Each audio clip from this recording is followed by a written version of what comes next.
Hi, I'm Craig, film enjoyer living in England, and a little fact for you, a little bit of trivia. Did you know that St. John's Wort causes epilepsy? That's the film, not the medical shit. Ooh, I have facts about the film. I'm not going to share them now. They're deep facts. Fun facts. Hi, I'm Kevin Matthews, Scottish film fan living in England, and I do not have any fun facts about St. John's Wort. And when I started watching the movie, I thought it was going to be a more in-depth look at some of the recipes featured in The Nightmare Before Christmas, and that turned out not to be the case. So I'm sorry if anyone else was as confused as I am.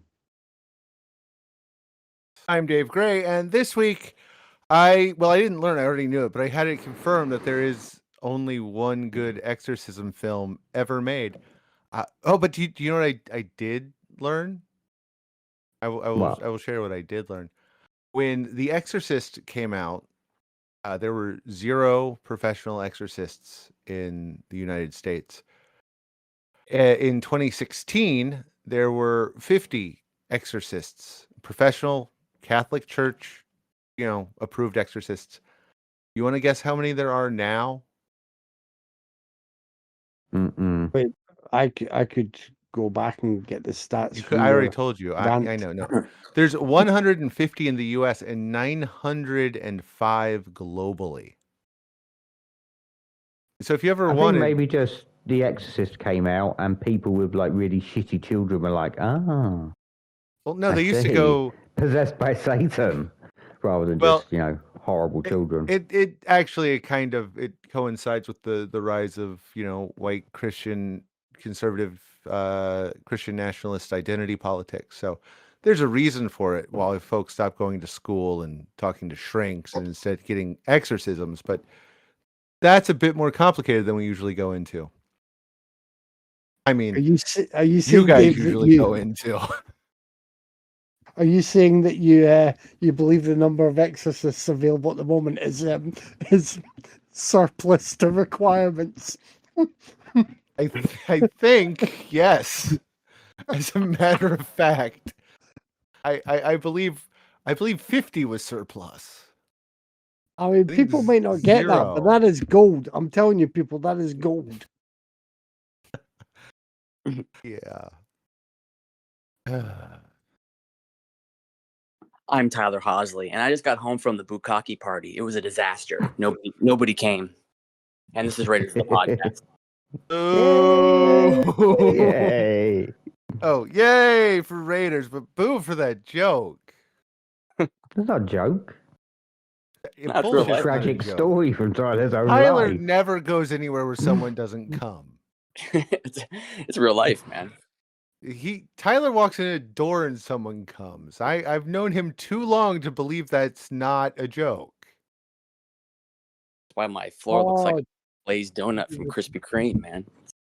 This is ejaculate chat already. Ejaculate chat.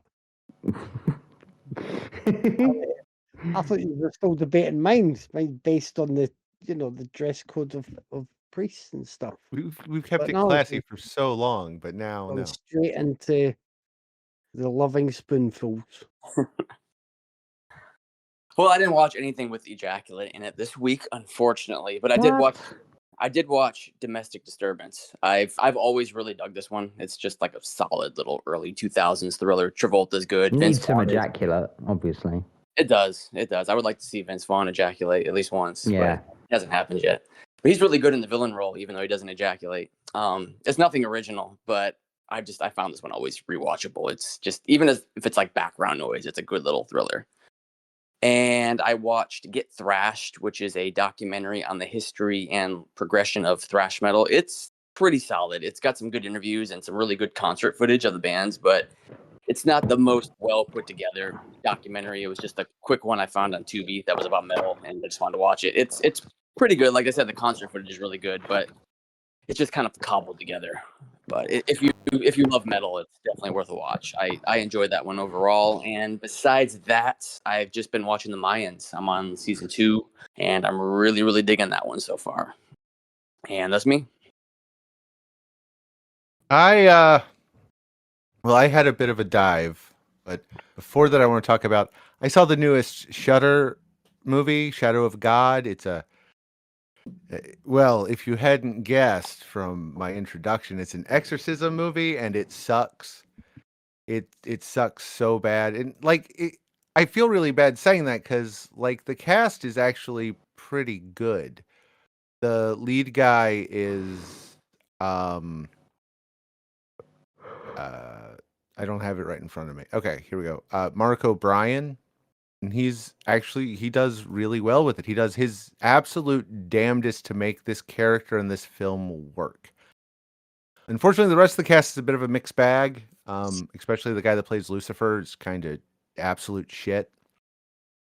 But the movie is just really fuck-witted. If you're going to make a movie about a Catholic exorcist, maybe you should understand something about Catholicism and exorcisms and the religion, but they didn't. They didn't do the bare minimum of their due diligence to, make the movie. They have them quote Bible quotes that are absolutely nothing like what the quote is. Now, I'm not religious, and I wasn't raised religious. I mean, at best, I would say that I am an atheist who is interested in philosophical Taoism.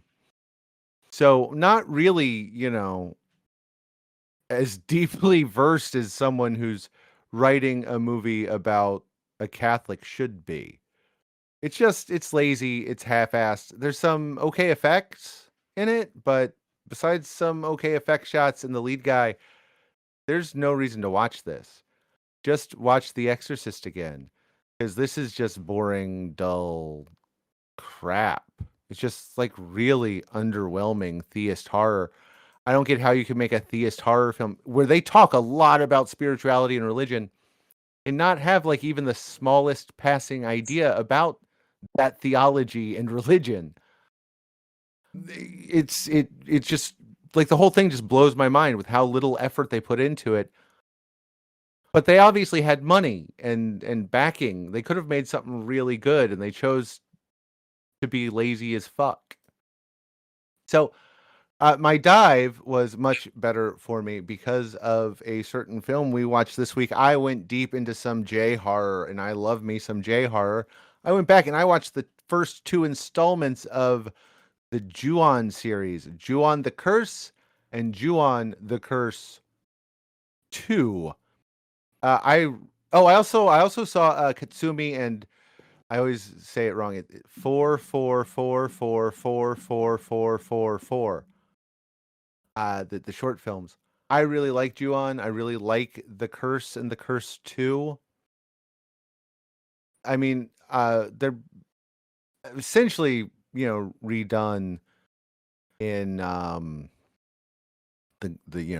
Grudge. But they're really solid. They're nice seeds that bloom into one of my favorite series, and they connect to the original shorts. It's not even like the guy set out, he made something and he just kept going. And I love how it connects and loops into each other. I watched Carve, the Slit-Mouthed Woman, which I've watched before, and I've mentioned I have a real soft spot for. I know a lot of people do not like it for reasons. Those people are wrong. It's a lot of fun. It's just an atmospheric, interesting little flick that takes an urban legend and tries to do something with it. The effects are pretty good. It's no budget. It was also the first movie I ever watched streaming on Netflix when they first started streaming 20 years ago. It's been fucking forever. I enjoy it. I am a fan.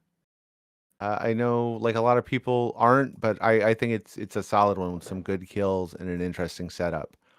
I watched Nori, The Curse, which is also fucking great. And if you haven't seen it, you should go watch it. It's a really disturbing epic that should really get more praise outside of, horror fanatics. It's a good one. and I capped it off with my second or third favorite Japanese horror film, the 1988 supernatural slasher film Evil Dead Trap. You guys have seen Evil Dead Trap, right? Ah, yes. Yes. I have. I I did can't not remember. expect that to go as berserk Hello? in the third act as it went. Oh, fuck, I muted you guys. Hey. Hello? Hi. I'd looked away to look at my notes, and Discord muted you guys. So I'm sitting here like, what the fuck? Disgusting. Am I the only one that hasn't seen Evil Dead Trap then? Oh, it is on my pick list. So if you guys were thinking about rewatching it, hold off a little while. We will be watching it in October, Nice. maybe July. I really like Evil Dead Trap. It's a lot of fun. So you will be watching it, Kevin. Nope. But yeah, that was me. I mean, I've seen the Carved, the Slipmouth Woman, and enjoyed that. I don't think it quite got a Kevin 7, but it's a good little spooky tale. Yeah, I It's- mean, it's like a 5, but a 5 is fine Uh, sometimes. Did you ever see Inugami? Can't remember if I mentioned that when I watched that a while ago. No, not that I can recall.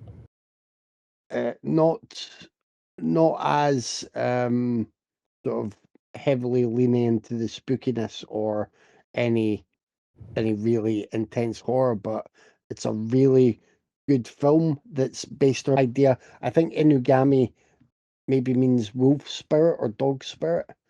So in this village, they believe that one family has this spirit, or one member of the family had the spirit that they have to kind of appease.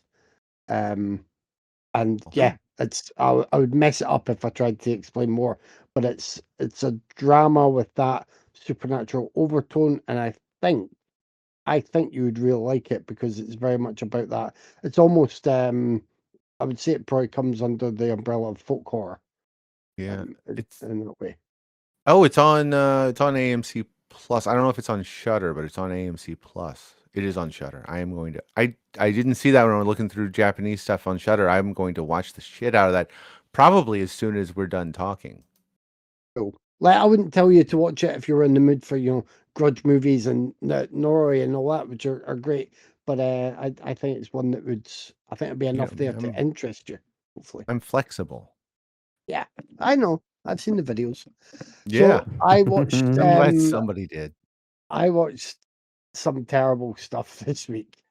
Like even I watched for him me, like that girl in Red Room, just ashen faced. But even for me, there were just wildly awful choices. I kind of marked the passing of Val Kilmer by at last getting through The Saint on about my third attempt to watch it. That's not a good film. It's just not good, and Kilmer isn't. He's not to be blamed for that. He's there. Elizabeth Shue is there, and Philip Noyce is directing with. It seems like no sense of purpose, and I kept waiting for some kind of set piece that the movie might have been hung on, because I couldn't remember when it was released in the late 90s and when it was marketed.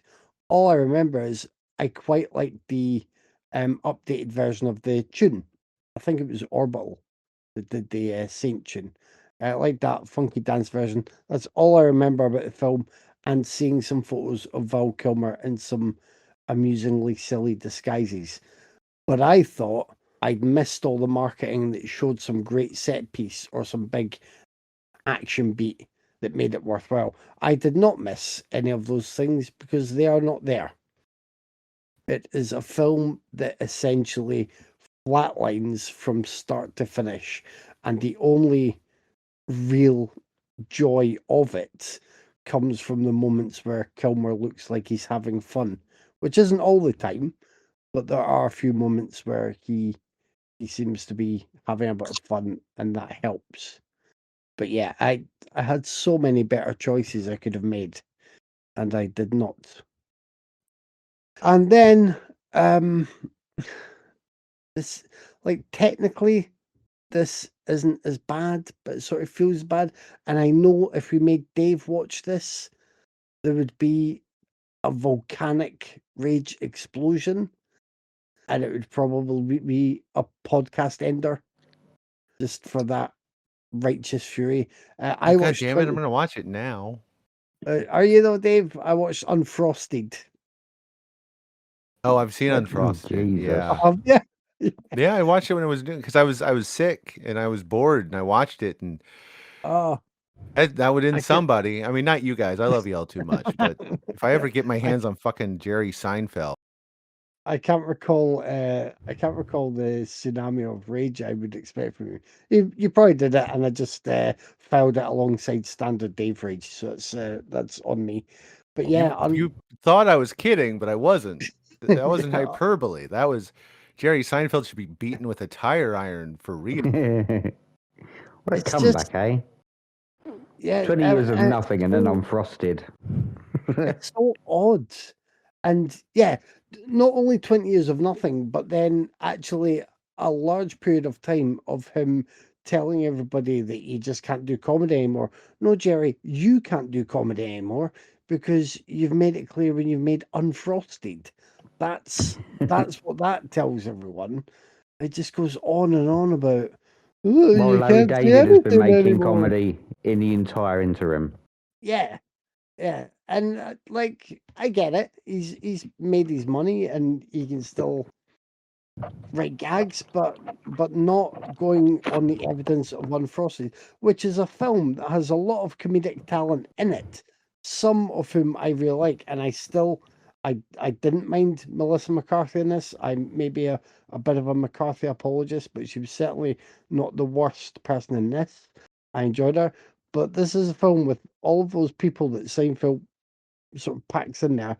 And once again, it's basically Hugh Grant stealing pretty much every scene he's in because he is oh, he's I mean, Tony the to be Tiger, fair, really.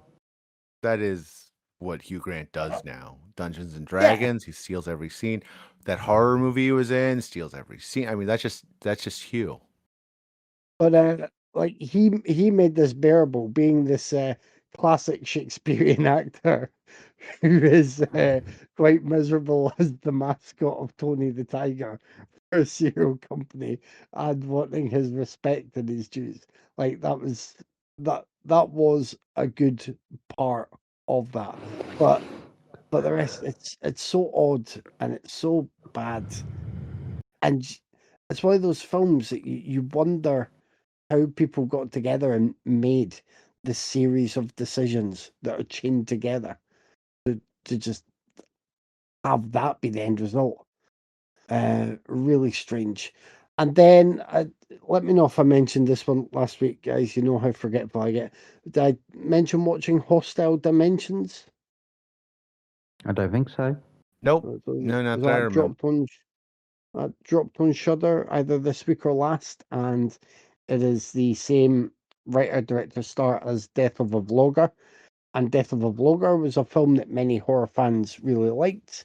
I myself held back and didn't give it the coveted Kevin Seven award, but I did enjoy it. Hostile Dimensions is basically about doors that are freestanding. If you find one, if you open it, it might not be your own dimension on the other side. That is the idea. I kept thinking of the doorways as they appear in the Dark Tower series, but obviously it's not a new idea. More sci-fi tinged, I would say, than actual horror. So I don't know if horror fans will dig this one as much, but I think it sort of felt in some ways like a step up from Death of a Vlogger, but there were also some moments where there's really just clumsy, crude effects being thrown around just because, oh, it's okay. That's just a glimpse of a dimension that everyone can accept. You know, looks like an Atari ST. So it does have that, but I've got to say I would tentatively recommend it especially for those who liked Hughes and his Death of a Vlogger outing. God, I wish a Kevin recommendation meant anything to me at this point. I'd rush and watch it. No, I mean, I wouldn't. You can't be trusted. I wouldn't highly recommend it to you, Craig. But if it was something I saw that I felt strongly about, you would know if I was giving it a Kevin 7 out of 10. 7. But yeah, that's right. I started the first couple of episodes of season 7 of Black Mirror that dropped on Netflix as well, and I'm mentioning that because most episodes go between 45 minutes to an hour, but there are a couple of episodes, I think they're about 77 minutes to 80 or 90 minutes for a couple of them. So I'm going to try and get to it as and when, and look forward to it. And I do recommend the two that I've watched so far. The standard tech twisted, bleak, depressive horror with occasional moments that uplift you just before your heart is pumped again. So yeah, that's it. Did any of you guys start that yet? No, I'm way behind. I don't think I got past season 2. Maybe 3. I can't remember, like the first one that appeared on Netflix seemed weak, and I'm sure it was only 3 episodes, but it definitely was that worrying time of, oh, Netflix have taken it over and this doesn't seem like a great fit. Now we've got that, but then it did pick up again, and obviously it can be a bit uneven, but every episode's different, and there's some absolute belters there. But if you are in the mood to handle being absolutely wrecked from some of them, that's me. I watched The Monkey, the new. God damn it! I haven't written very good notes this week, so I can't remember anyone's names. The new. Come Oz on, Perkins. new Oz Perkins film. Yeah, that was okay. I expected a bit more from it. It's got the exact tone that I thought it was going to have, which is just kind of mischievous, gory nonsense. And like the first half's pretty solid. Like the deaths are funny, and I was in. And then the second half, it kind of it wants to tell a story that is very interesting. It wants to push its characters, which are underwritten, and even the deaths, they just become a bit same old, and it really just kind of grinds to a halt for me. I really wasn't a fan of the last half. I think Theo James does admirably, considering how horribly miscast he is in this film.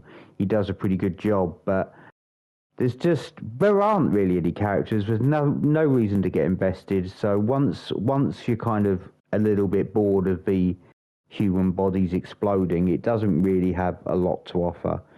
It's fine, I guess. Everyone's seen. No, I know Tyler has, and I know Kevin has seen The Monkey.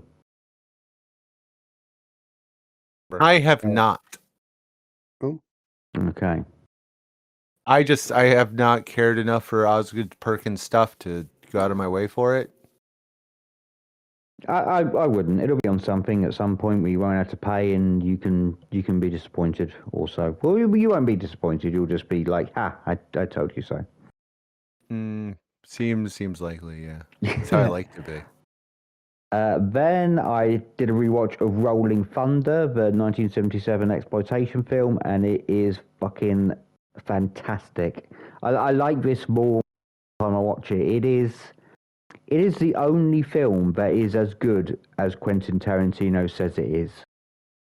You know, it's not the Psycho remake. He's got a good point here. Rolling Thunder is really, really fucking good. Like the basic like revenge storyline is very The Punisher. It's the best The Punisher film there's ever been. Whilst not, you know, I'm not really being one. It's really well cast. Like Tommy Lee Jones is really good in a kind of supporting role. Linda Haynes is absolutely fantastic as a second lead. But William Devane in Rolling Thunder gives one of my favourite performances just in movies. Like, at all. I mean, I always enjoy William Devane. He's a really underrated, like, does lots of good stuff on TV, pops up all over the place, just doing solid work. But in Rolling Thunder, he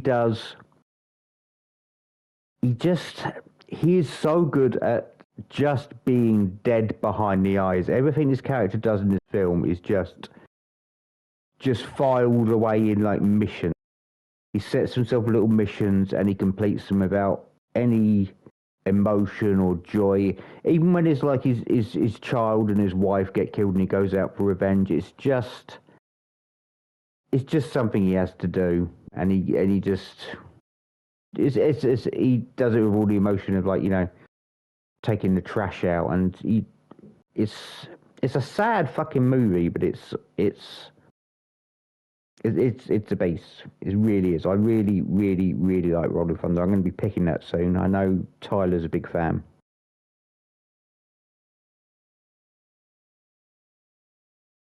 Is Tyler there? Am I there? You're there. Tyler I muted hear it. you. According to this, Tyler muted his mic, and I don't know if he's remembered to unmute it. I like Rolling Thunder, but to give you a boost, I heartily agree with you on William Devane in anything that he's done. I think he's awesome and sorely lacking in of an appreciation you should get from people. Oh, I had no absolutely. idea I had no idea my mic was muted. But yes, I fucking love Rolling Thunder. It's a masterpiece. I mean, if I was, it's not possible because I wasn't born. I was minus 3 years old. But if I was Academy in 1977, I would have put William Devane up for an Academy Award for Best Actor. I think he is fucking stunning in that movie, and it just elevates the whole thing. Yes, love that one. And then I watched 2 films this week through the eyes of other people. One of them I will get to. We'll get to later in the show, but the other is I spoke to my stepson James, and he was really enjoying the RoboCop video game. And then I found out that he had not seen the movie RoboCop, and the shiver of excitement knowing that I was going to introduce him to RoboCop. It was it's beautiful. I've never been so happy in my life. And so we sat down and watched RoboCop, and RoboCop is the fucking best. I think it's just one of the best movies ever. There are movies that, you know, a genre movie, like Tremors, like the movies are just so fantastically entertaining. I consider them some of the best movies ever made. I don't care if they're not as, you know, artsy, you know. I don't care if they're, you know, Oscar material. They're just, it's just, sometimes you watch a film like RoboCop and you're just remembering all these moments that are coming up. Like, oh my god, that bit, and then that bit, and then that bit, and it's just how, I don't know how it is this rewarding 30 years on, but RoboCop is just fucking amazing. I fucking love RoboCop, obviously, and I'm going to assume that all 3 of you love RoboCop. Yeah, but I'm going to ask, is it not closer to 40 years on now? It is. I'd much say 30 closer. years since I watched it, but Yeah, that makes sense. it's scary to always be reminded of these things. Like, oh, it's still so fresh and modern. They're like, no, it's almost 40 years old, and the kids nowadays won't choose to watch it. Did James enjoy it? It hasn't aged. Yeah, absolutely. It hasn't aged a day, as far as I'm concerned. Not a day. Even like the 80s fashion, they just remind me of its influences, which were, you know, Judge Dredd and, you know, the characters of Mega City 1. It still looks like the future, the near future. It has not aged a single day. The cast fantastic. What's his name? He was in the 70s show, and he died when that guy went on trial, and he was nice about him. Kurtwood What's his name? Yeah, Kurtwood Smith. Kurtwood Smith, who tragically died when he was being nice about that Scientology rapist. He's my favourite villain in cinema. There's no other villain I can think of who enjoys being a villain as much. as Clarence Boddicker. I love him, and I love this kind of old school gangster accent he has to the character. It's just wonderful. It's a fucking RoboCop. I love RoboCop. Everybody go watch RoboCop. You've seen it, but watch it again. It's the best. And we're going to watch Total Recall next week. So I'm very excited to introduce him to that as well. Oh man, you were just knocking it out of the park, man. Oh, we're going to watch next Thursday is my TV day. So next week we're going to watch. I've forgotten the title already. Arnie film. My mind is broken. Total Recall. Yeah, Total Recall. Yeah, and then the week after that we're going to watch Starship Troopers. I'm going to introduce him to the Master. I am not going to Wow. repeat. I'm not going to repeat this verbatim, but full enough, I listened to a podcast today that was discussing RoboCop and discussing Hearing of a Tale about Kurtwood Smith. You know the scene with Miguel Ferrer and the women. And Kurtwood Smith like, Yeah. leave. Well, apparently both Verhoeven didn't have as good a grasp on language. I just thought bitches was a term like women or girls. So he's directing the Stadies Planet. He's like, and the bitches will be over here, and then we'll if the bitches would like to sit just now or stand, he's like, should the bitches leave? Will you say bitches leave or should they stay? And Kurtwood Smith is like, and then the bitches left. But I have stolen that from someone else relating that story, but it was golden. So your timing couldn't have made me happier to just tell you that little tale. Yay! So yeah, I'll tell you what James thought. Total Recall next week. That was me for the week. This week we watched the 2001. I'm sorry, the 2001 Japanese horror film based on Chun Soft's visual novel Otogirisō, or St. John's Wort, and the 2021 Chinese crime drama Streetwise. I'm gonna go with Craig first. Craig, would you like to pick a movie and tell us about it? Sure, I will pick Streetwise, and god damn it, I'm gonna have to do a little introduction here. So I'm just gonna look up the synopsis because Nice. I'm lazy. God damn it. Synopsis. This film follows a Dong Zi who is filled with conflicting emotions and has to deal with debts for the treatment of his father. His only reprieve is Jiu'er, but in one night does. Oh, that's way too spoilery. No, I'm not reading that out. There's Chinese people, some bad things happen, and that's it. I had not seen Streetwise, but I owned it, so I was really glad to get round to it. I wasn't that glad when I found out it was Region A, and I had to dig out my Region A player. That was a whole ordeal, but I'm really glad I got to it. It is. I don't like the phrase "a whole mood" because it was originally African American vernacular, and then it was kind of co-opted by every social media intern in the entire world, and everything was a whole mood. Like pot noodles, new sizzling steak, fajita flavor was a whole mood. Everything was a whole mood. If middle class white people didn't steal African American vernacular, English would be a dead language by now. Oh yeah, absolutely. I'm just putting that out there. So look, I try not to say things are a whole mood because I don't want to sound like a social media intern. But Streetwise, it's a whole mood. It is a whole fucking mood. Like, I like the story.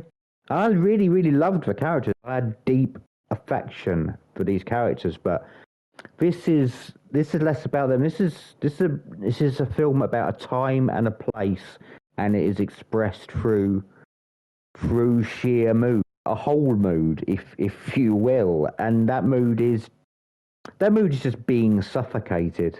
Frankly, you've seen a million films where someone's suffocated or strangled, and they're trying to reach for some implement that will save them at the last moment, and that's kind of what this film was like throughout, except that, every time they were about to grab hold of Olympus, someone like just drags it a little bit further out of reach, and they can never grab a hold of it, and it fucking hurts. And this movie hurts a lot, and it hurts because there is so much fucking heart in this movie, in the first half of this movie, and in these characters, like tender fucking heart. Like, that central relationship is, it's so much more than a romance. A romance would be quite dull, and it's beyond that. It's two people in desperate situations who find something precious in one another. Like, they're the last drops of hope that they have in the tank for each other.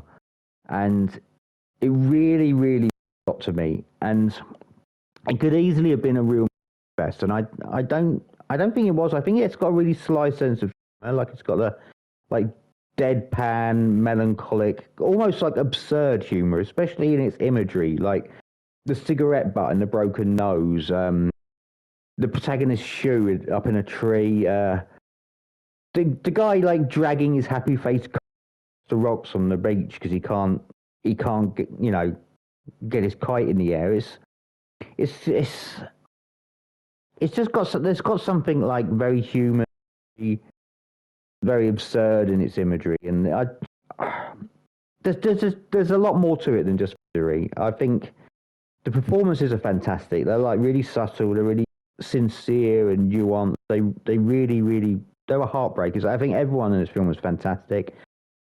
The cinematography is fucking breathtaking at points. So this is some, like, Wong Kar-wai level, beautiful, beautiful shit. Like, the cinematography gives everything depth. It gives the city so much character. It's really, really beautifully shot. The score is gorgeous. It's got this beautiful, like, little kind of lilting post-rock score throughout. I wanna find a copy of it because I would listen to it on its own. There wasn't really anything about this movie that I didn't like. I thought this was a bit of a banger. I think the only thing I didn't like about this movie was that it made me take a hot mood several times tonight. But apart from that, Streetwise is a bit of a banger. So I'll be looking out for, more stuff by this director. It's a beautiful little sad movie that I really enjoyed.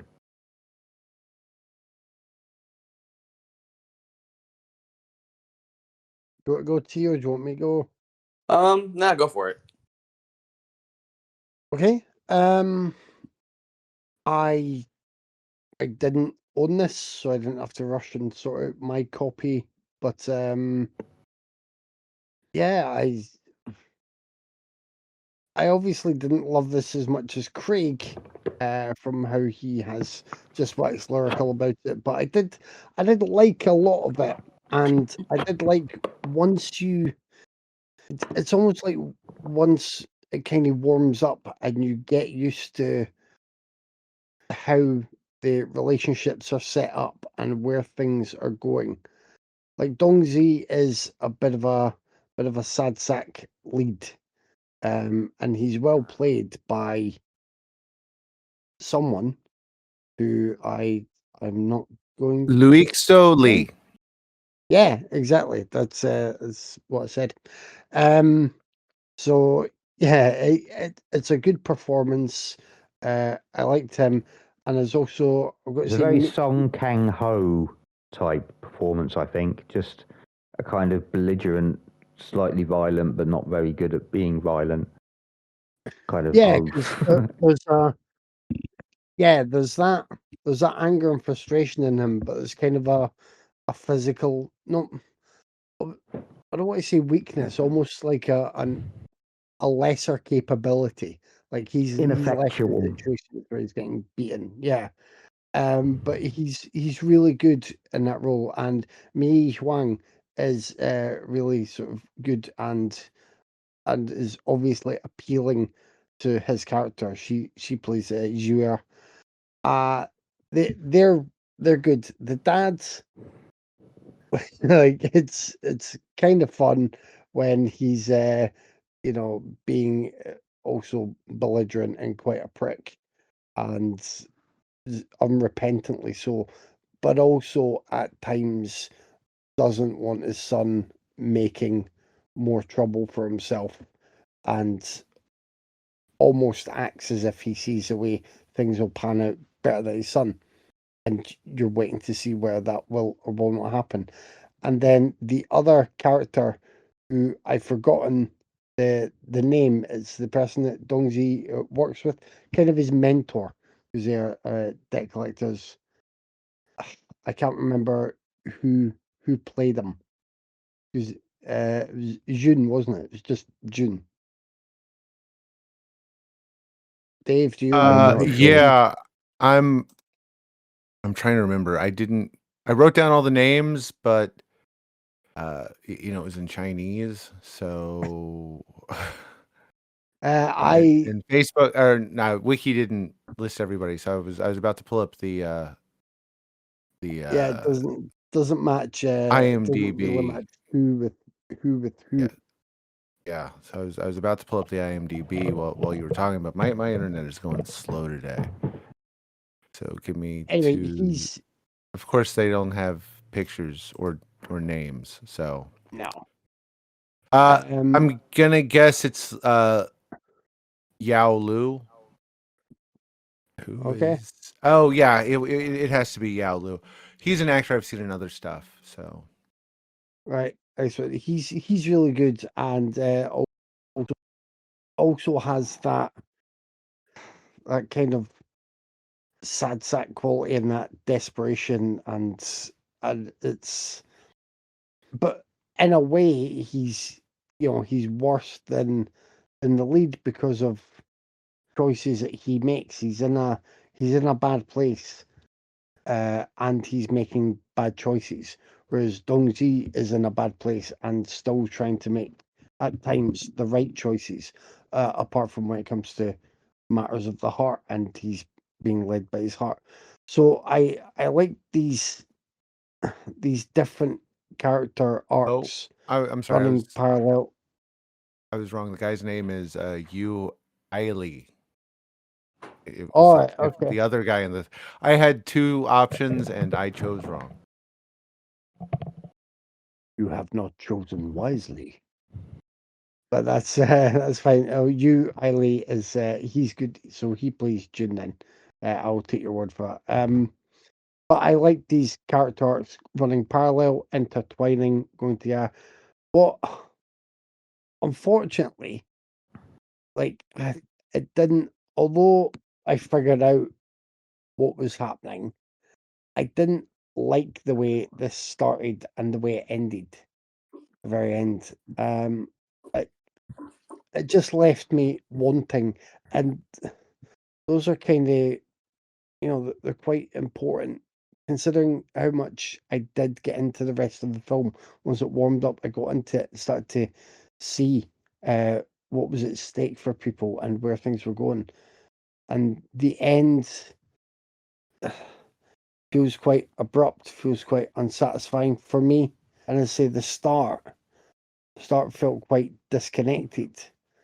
You do think that's sort of something that comes around at the end, and it could match up at some point, but again, things are played in a way where they're almost just different scenes rather than you seeing a path between them where the film has led you. So that is what put me off.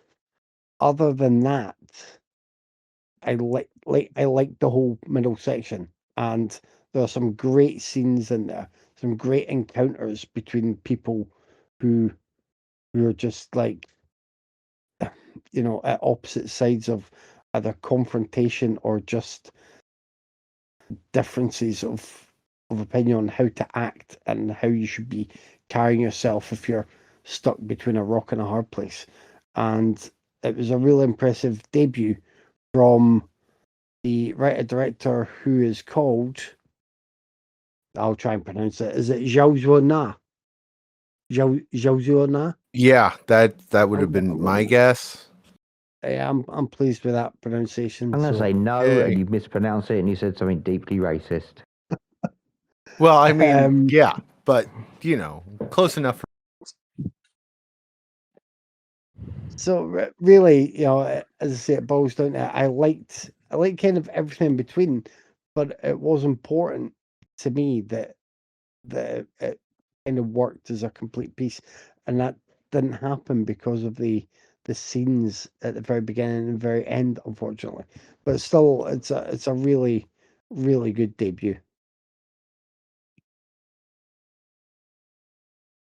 Yeah, I'm fully team Craig here. This was great. Like this, no joke, might be going to the very top with some of my favorite Dave picks for the podcast thus far. Love this one. Yes. It's a super gritty, bleak realism, depressing as hell in the best possible way. It's hopelessness in the form of cinema. And I just, you know me, I revel in that shit. I mean, Craig put it perfectly. This is a whole fucking mood. I mean, this shit just slaps so hard. No cap, dog. To quote Gen Z. Sorry, I just had to do that.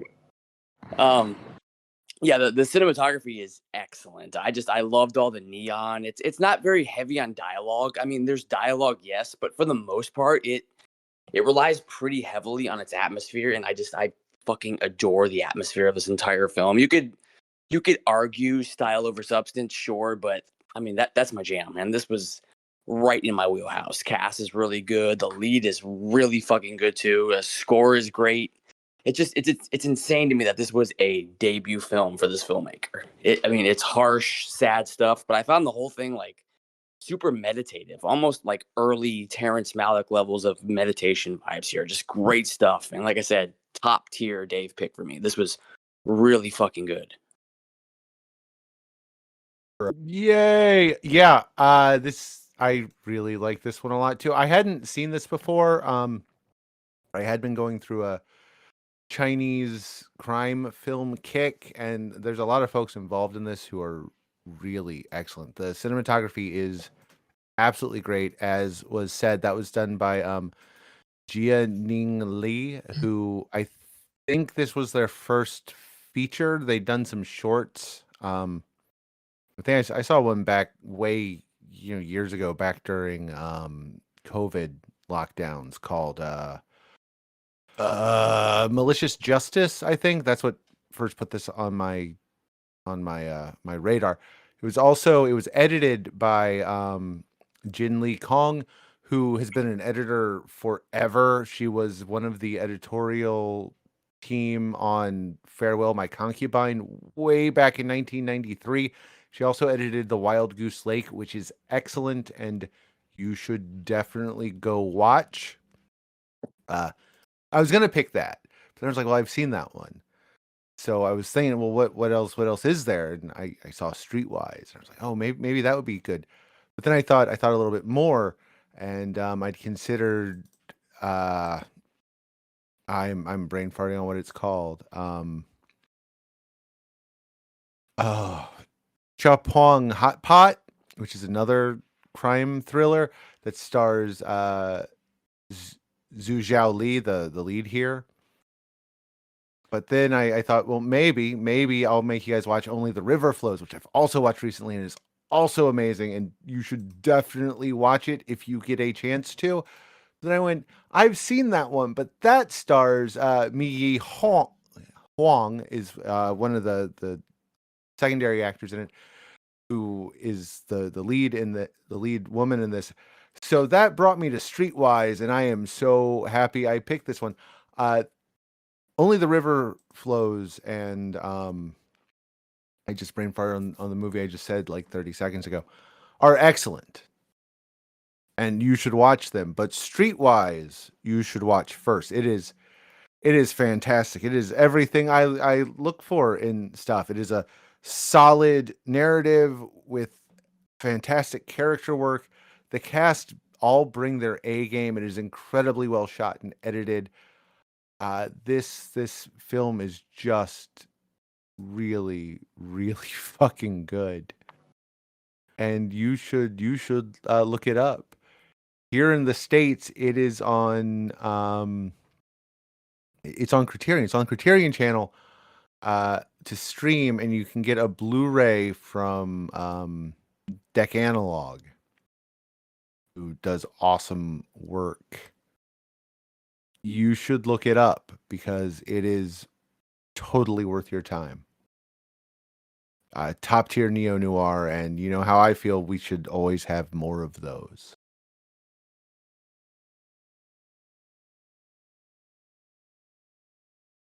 That's me, T. So if you want to tell us about St. John's Wort. I would love to.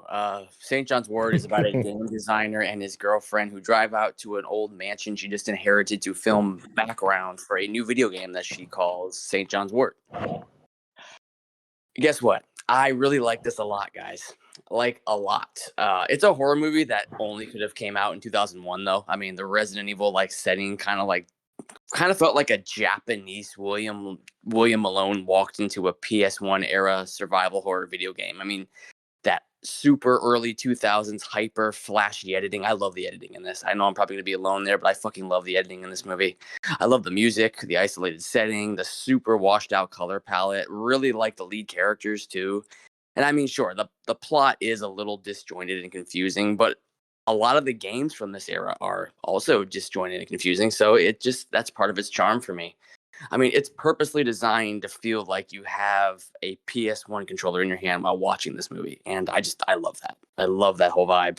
I mean, that vibe just hits me and the nostalgia feels so hard with like games like Parasite Eve and Nightmare Creatures, Silent Hill, Resident Evil, obviously, like I said, very, very reminiscent of the Resident Evil mansion, for sure. But yeah, I enjoyed the fuck out of this. If this was released in America, this would have been put out by Dark Castle for sure. But yeah, Kevin and Dave went full Tyler this week, and you know I'm always here for that shit. So yeah, keep that going, guys.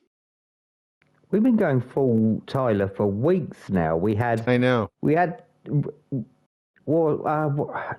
Thriller tied with Candy Snatchers. Candy Snatchers. Then what was last week? It was very Tyler last week as well. It's been very Tyler for about a month and a half now. 2 months. I know. It's because I keep rewarding you with fucking teenagers fucking. No, that is not. We keep doing this to try to dissuade you into new areas, man. I guess it's time to stop being nice to Tyler. Okay, so this is a 2001 movie that is an ad for a 1999 remake of a 1991 SNES original game. None of them came out in the States, and there's a reason for that. Do you know what that reason is? Witchcraft. Americans can't read. Oh yeah. The game is it's a visual novel, which is, you know, it's a book you interact through. There's a lot of reading, and Americans can't read, and neither can Europeans or Canadians. Fuck you too, Canada. I didn't forget you. Yeah, this movie sucks. This movie is I don't know what fucking movie you watched. Now recently somebody has translated the original SNES game, and maybe if I find time in the next couple weeks, I'll play through a couple routes and pop it up on our YouTube channel. Don't forget, we are on YouTube where you can like and subscribe videos that Kevin makes every week. He's a diligent boy. But this just, first off, the cast is atrocious. The cast is absolutely terrible. I mean, I will agree that Megumi Okina is very pretty. And she's actually in the original Japanese version of The Grudge. She's the last victim in that. But in this, she is not good. She's really bad. She's paired with Yoshihiro Sato, who is also atrocious. And besides them, there's not really anyone else except their two friends who I don't think have names and have never acted in their life. While I will grant to you that the blonde is adorable, she is not a character. None of these people are characters. What should be like an atmospheric walk through a haunted house is instead like the most overtly complicated.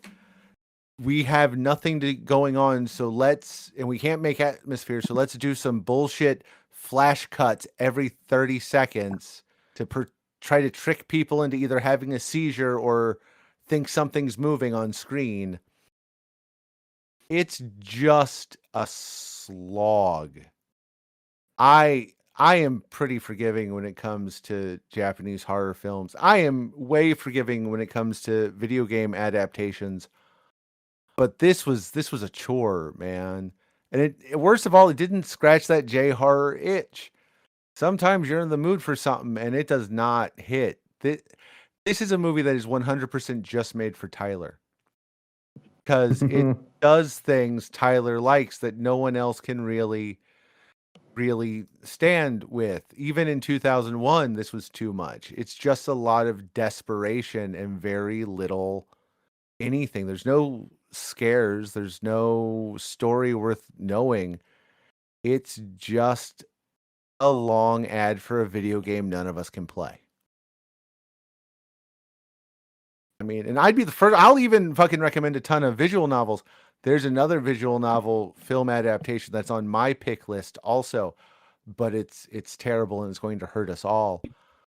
I didn't expect this one to be as bad as that and hurt us all. Well, not Tyler, but it hurt me.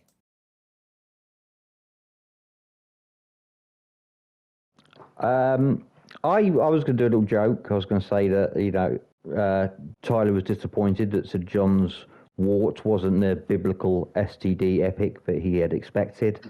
And then I watched the film and I thought, no, Tyler's not disappointed. Tyler's not disappointed by a single second of this movie. It was like an 84-minute like new metal music video for some like tie-in for a Resident Evil film. It was just so Tyler, and it was so. This is the second film I watched this week through another person's. Like, I don't even really know film. I just watched it through Tyler's eyes. I'm like, oh, Tyler, I love that. Oh, Tyler, I love that little edit there. I was just every bit of this film I enjoyed. I think thinking about how much Tyler would enjoy it. Like, there's a part where the lead's like, shush, what's that?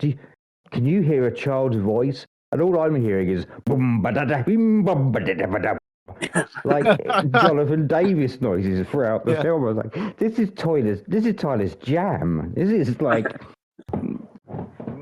and it didn't get me the whole way through.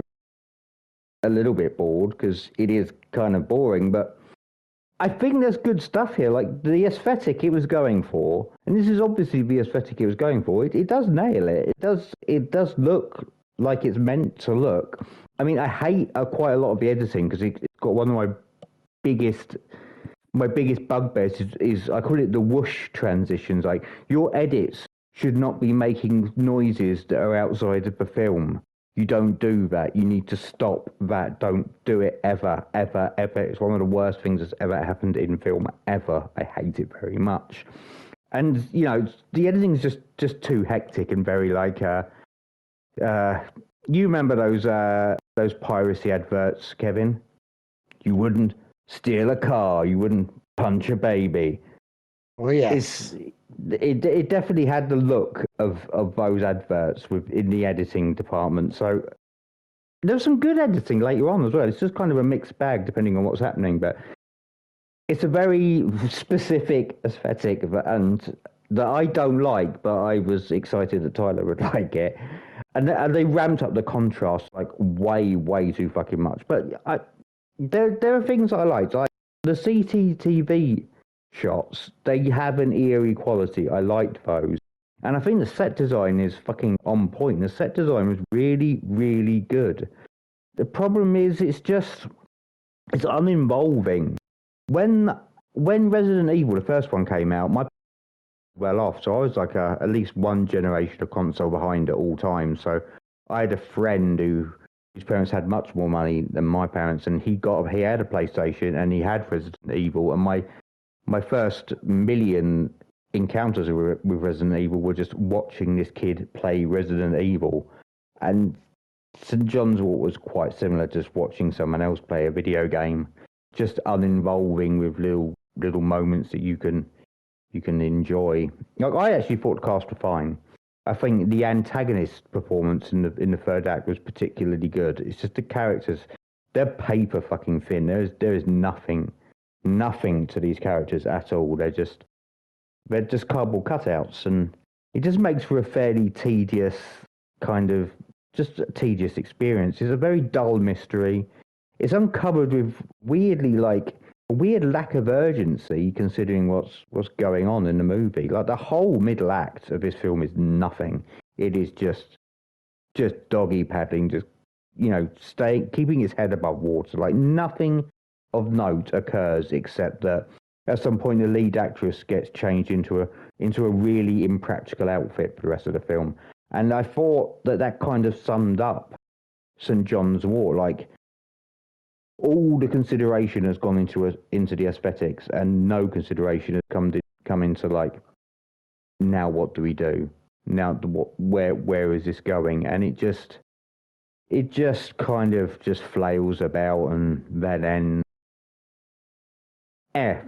for Craig, it's like it's just a dull slog. But for the tie that lived in Craig for just 80 something minutes, it wasn't too bad. I enjoyed elements because boom badada bim bum badada. I am now going to kill any enjoyment Craig could have had for this movie. Oh, It no. came out 4 days before Cairo in Japanese cinemas. So Japanese horror fans had to choose between this Oh no. or one of the greatest J horrors ever made. And think of all those poor kids that made this choice, that were scammed by their love of a video game when they could have seen a masterpiece. Oh yeah, that sucks.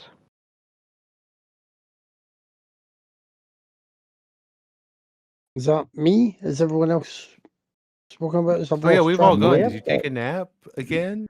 No, I That's just why I heard snoring. no. Because I thought that was just my thought brain thinking about this movie. Oh, yeah, I hadn't seen this one before.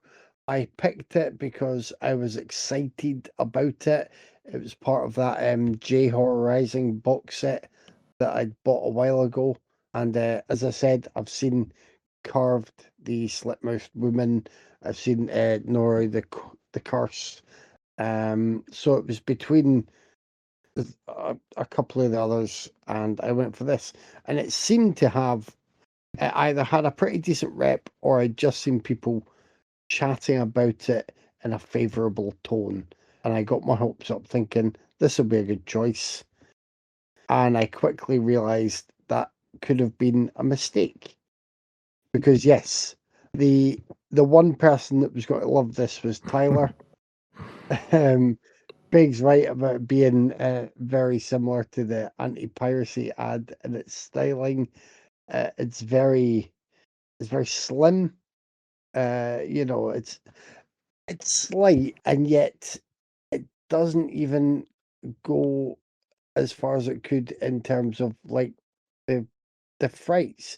Like I know it's not Resident Evil or Silent Hill, whatever, but being in the same vein as those, have a random sort of dogs crashing through the window, big scare moment, have stuff like that, rather than sprinkle seeds of this plot throughout that ultimately adds up to nothing. It's at times it's a mood piece, and it's emulating parts of the game, and that's fine. But you can go further in the film. What gave me more appreciation for this was, though I did have time to actually rewatch this with the commentary. I think the commentator's name was just Amber T. I think it's on the Arrow disc and on the Arrow player, and she likes this film. She was able to convey her appreciation for it, and she pointed out some things I hadn't noticed. She also seemed to be familiar with the source material. I was explaining some of the games and explaining some of the details and the moments in the game that were sadly left out and could have been included to better effect. So I recommend the commentary track. And then watching it with some pointers did help me, notice a couple of things that I liked a bit more. I wasn't a big fan of the style of the film for the most part, but there are one or two cool transitions between screens, either the computer screen to the environment that other characters are walking around, or there's a really cool moment where someone's using a video camera on someone and then puts it down, and then you go through the screen or around the screen to them sitting down and continuing the conversation. That's good. There are hints of goodness here, and like I wouldn't say it's without merit. Even when they first arrive at the isolated location, it's it's not like it's not well produced or polished, but it's nicely in line with how you would imagine seeing that kind of scene in the game. So it works. It works for that. And some of the crudity works for them warning about an environment that you can still relate to as the game environment. But it really should do better, I think. In either way. Like make the plot something worth bothering about, or pack in more scares. Because even the end that I didn't like the first time around, again on a rewatch, I get it. That's in a way that's kind of a fun little just extra bit for the gamers to enjoy, because of having a different option as you would if you were playing the game or playing the game again.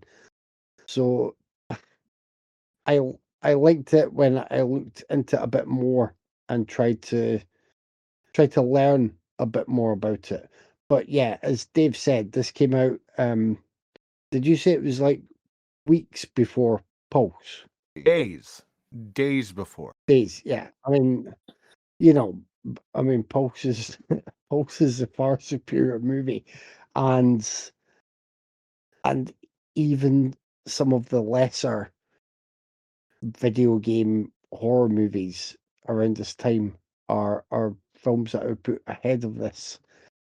But I knew that T wouldn't, because this feels like a really thin plot with video game visuals directed by William Malone with Japanese translators helping him.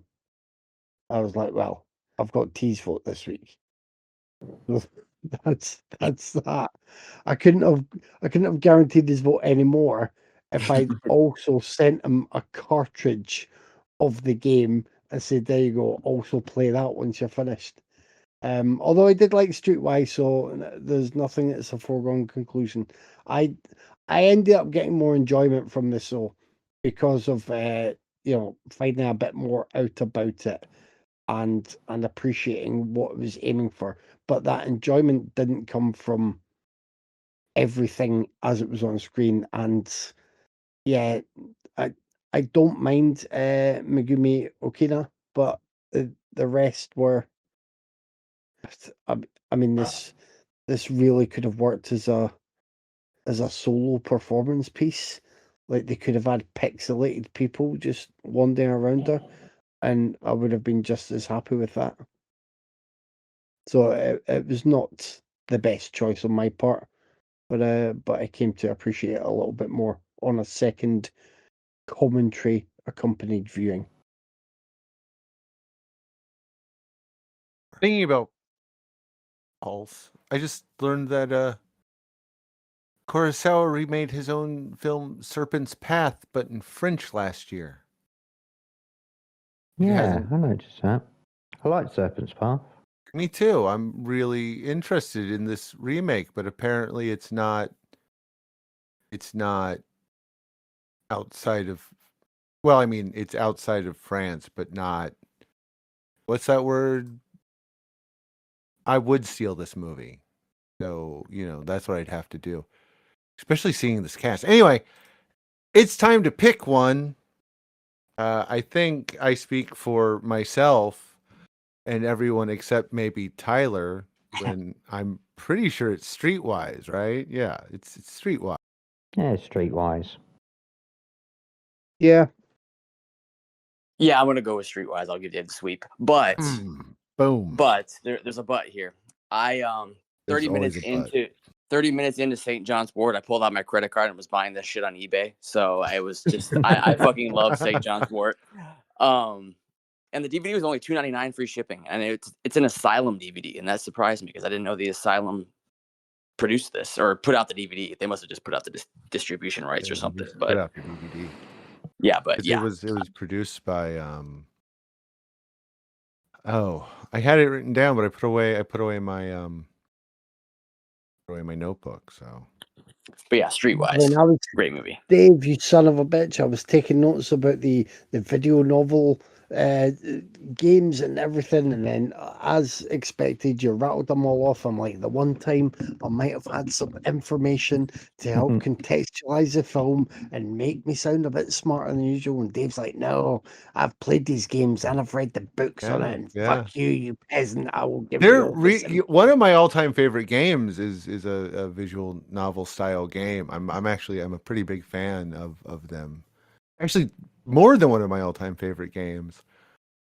One that I'm probably the movie was made by Kadokawa Shoten and Toho. So I can't remember if it's the same type, but is it just in this similar vein, Clock Tower game? no, it's Was not.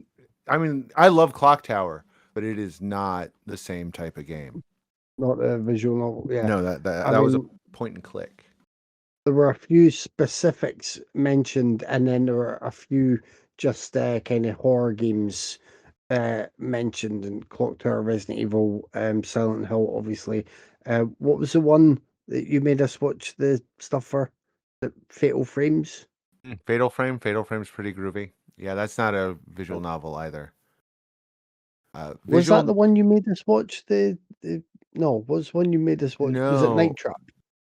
Night Trap. Yeah, I love Night Trap. Yeah. Fucking love Night Yeah. Trap. I fucking love Night Trap. I had a lot of games I really love. But yeah, you guys might have to watch the adaptation of the Higurashi film, which is absolutely atrocious. The game is wonderful, but the live action film is it's something like, I think Higurashi is in word count it's longer than the Bible. And they cut that down to a 105-minute movie. Wait, so why would we have to watch it? What are you threatening us with here, Dave? Wonders is what I'm threatening you with. Ah. Wonders. Next week, it's Kevin and Tyler picking, and Tyler has a special theme to lay on us. It's not me. Craig, I'm sorry. I know. Tyler. You know what? I'm so traumatized by St. John's Wort that I was going to hold it against Tyler, and I was like, why did Tyler pick twice in a row? That doesn't seem fair. But no, it was you bastard. Do you want me to go first, Craig, or you want to go? But Craig should probably go first since you got two things to tell us. Okay. So I'll start with the special for this month. This month we're watching tragic romance movies. So sad romance movies. Some romance movies that end tragically. And next week, I'm going with a movie that revolves around a subject that I love with all my heart, and that is music, about a band that I also really love quite a bit. We're watching The Dirt, the Motley Crue movie. Okay. I wouldn't think that Nikki Sixx's love for himself would count as a romance, but okay.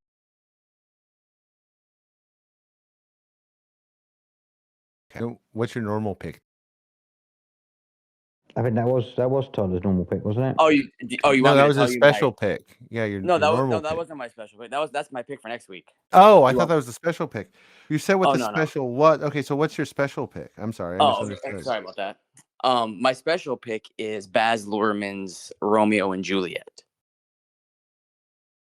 Ooh. I knew that, but when you gave the spiel, I was confused. I didn't know we were dropping picks Understandable. already. Yeah, I didn't Well, know we yeah, were dropping picks. there's only 3 weeks left in the month. That is true. I don't even know what day it is anymore.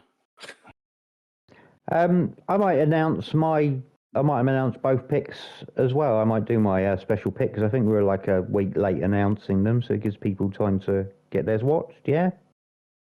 Yeah, let's do it. Decided on it. Okay. Well, my special pick is God, I cannot remember what it's called. It's fallen from my mind. Oh, it's Nicholas Ray's In the Lonely Place. Is it Nicholas Ray? I feel like that's a person. Yeah, go on then. Next week we are going to watch the final film by a legendary cinematic showman, William Castle. We are watching his 1974 fantasy horror Shanks.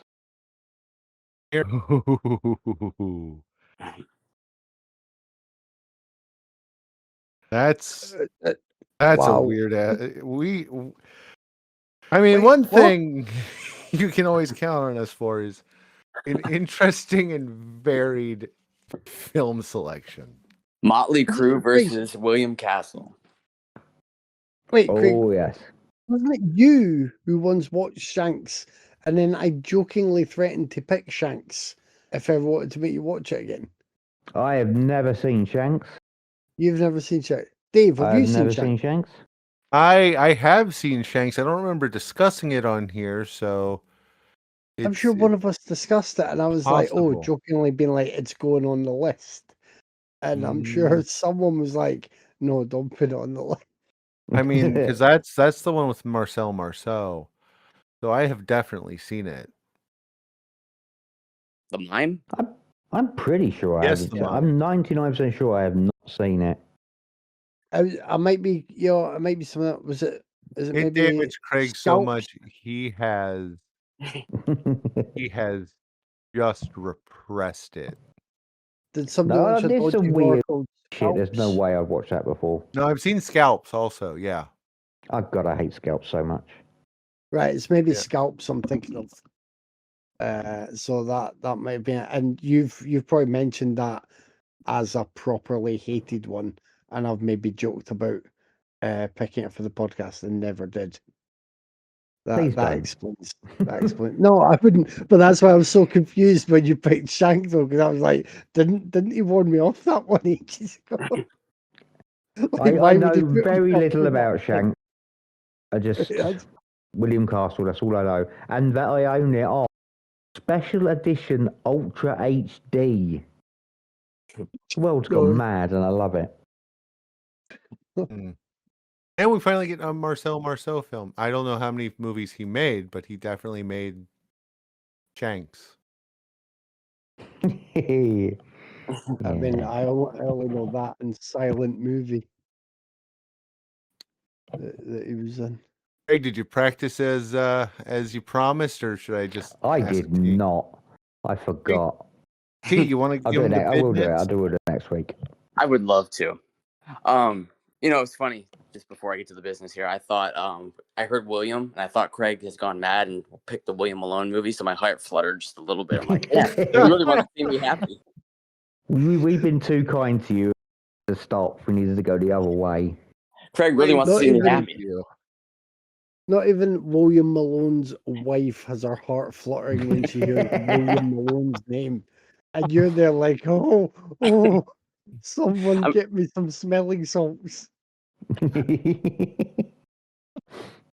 Oh, I do love William Malone. I don't know why. He's only made like 3 movies, but fear.com is thebomb.com. So I mean, no, he's done a little bit more than that. has he? He's done Creature, right? I haven't seen Creature in years, but I know he did that one. Didn't he do that weird parasomnia? that I know you Parasomnia. love? Here.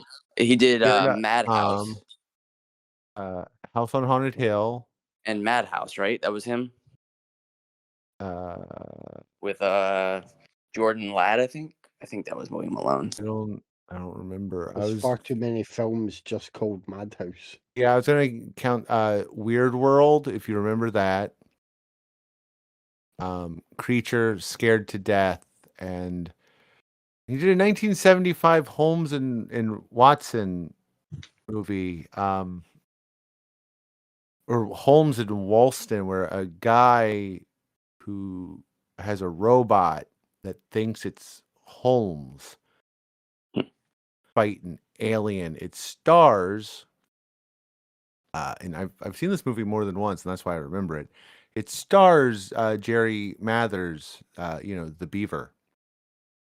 It sounds like Tyler would hate that. Tyler let's watch would it soon.